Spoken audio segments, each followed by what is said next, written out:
I don't trust people that don't drink because more than likely they're alcoholics. Hi, Indra, and we're back in our favorite dollar store outside of the Bam Harvey Theater, about to see the 4 hours and 45 minutes Iceman Cometh. Written by Eugene O'Neill, considered one of the greatest playwrights of the 20th century. It deals with a barroom of drunkards, starring Nathan Lane and Brian Dennehy. We've seen Nathan Lane on the boards a lot in recent memory, but only in comedic roles. So I'm excited to see him exercise his full-on dramatic chops.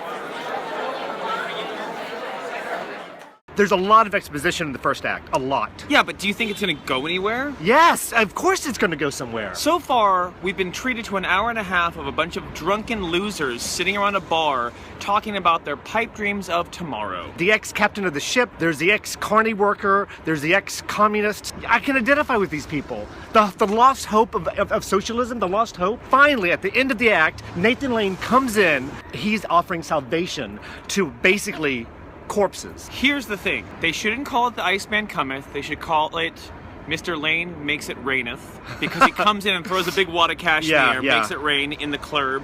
Is there anyone I like in this show? The answer is a resounding no, but more than willing to stick around and see what happens. It is flying by at a rapid clip.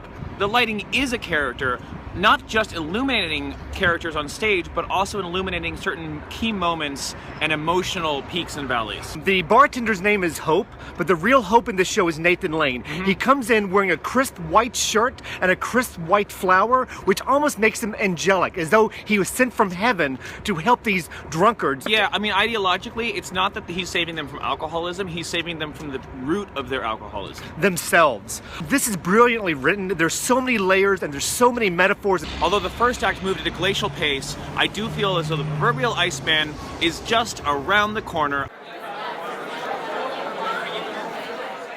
Every time we come out at intermission, it smells like marijuana out here. Right? Are Eugene O'Neill fans stoners? In the middle of the play, at some point, somebody says that Hickey, played by Nathan Lane, is not human, which leads me to believe that he is not human. As he changes their lives, they exit the bar and they exit onto a white field. The same as this flower. This last act ended with basically all of the ne'er-do-wells leaving out to go do their dreams, their pipe dreams. But the last act, we're going to see if they come back and have another shot.